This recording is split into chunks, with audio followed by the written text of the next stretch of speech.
So one of our biggest customers is the BBC, and we've been working with them for about a year. In the past, really starting in September, they started producing publicly TouchCast that you can see on the BBC. So anytime you see an interactive video on the BBC, that's TouchCast. And there's just, they're doing amazing work. Everything from in-depth videos about the Ebola crisis to even interesting videos about cats, and done in just only the way that the BBC can do it.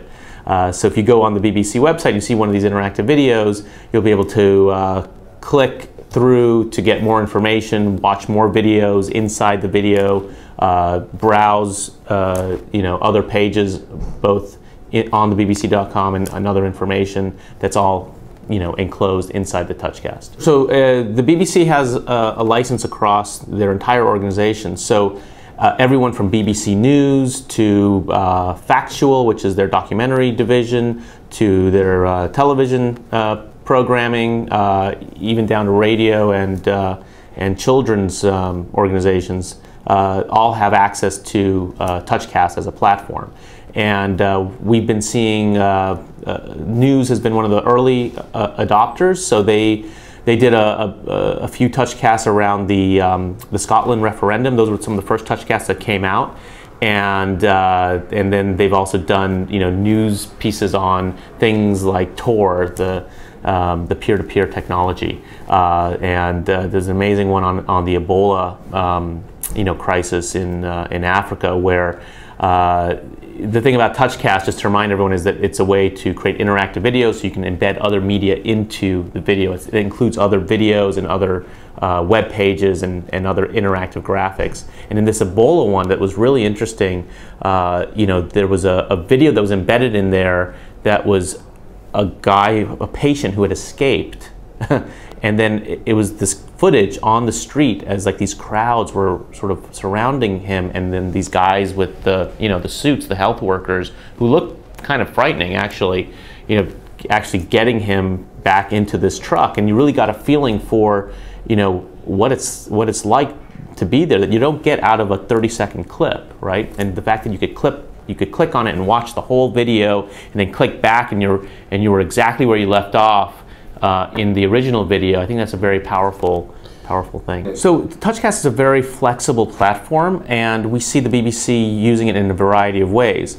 They are using it, actually producing it on the iPad, using the iPad as a TV studio, using the green screen capability and all of the interactive capabilities. But they also, they are amazing videographers and video producers, and so they can also produce videos in the ways that they want to, and then import that video into TouchCast and then add the interactivity afterwards. It's sort of a two-step process. And it all depends on the content, right? It depends how fast the content needs to go up, and how much time they want to spend on it, and it just depends on they can make that decision on a piece-by-piece basis, which is great. Here in the United States, we've been working closely with the Wall Street Journal, and they're about to roll out TouchCasts on a regular basis, where there's a really talented crew there in the Wall Street Journal, where they're making Wall Street Journal interactive videos. And this can be completely new form of video for them, obviously, and they're really being super creative about how they're doing and how they're creating these TouchCasts, and I'm very excited about it. They're really going to be one of the leaders. They also have the capability to use their own cameras or to use the iPad, and they're experimenting with both. In the initial ones that they've done, they've used really high quality SLR cameras, and they shoot that. And then they import that into the iPad. But we're working with them to sort of make their workflow as smooth as possible, and that involves sometimes adding sort of feature upgrades just for them. Everyone is a little bit different, right? And everyone has their own workflow. Most of their pieces are sort of in the studio.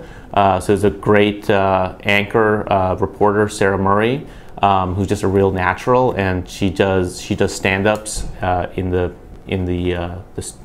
newsroom there, and they figured out a way that they can do these really rapidly, so that they can really do interactive videos about breaking news and turn it around just as fast as they would, or even faster than they would a regular video. That's huge for them. So we've actually integrated our player into their player. So the way the TouchCast works is we have authoring tools, right, both on the iPad and the PC. That's how you create the interactive video. But then for people to view it, they need to view it in our player. And that means that either partners need to embed our player, which is fine, or we integrate our player into theirs. And that's usually what, you know, folks like the BBC and the Wall Street Journal want to do, because then all of their ad servers and all the stuff that works with their player just works automatically. And the engagement levels that we're seeing are just through the roof. We just started our analytics. So we have this heat map of video. So you've seen heat maps of web pages, right? Well, now what we have is, for the first time, is a heat map for video. And you can see, it's almost like a heat map of human curiosity, because you can see where people are sort of tapping the different hotspots and the different video apps that are interactive. And it's just, anytime you put something on the screen, you just see this, the engagement levels of people tapping or clicking, it just kind of like, it just blows up. And we're seeing engagement levels of north of 50%. That means more than 50% of people who view these TouchCasts are actually clicking on at least one element. And that's unheard of.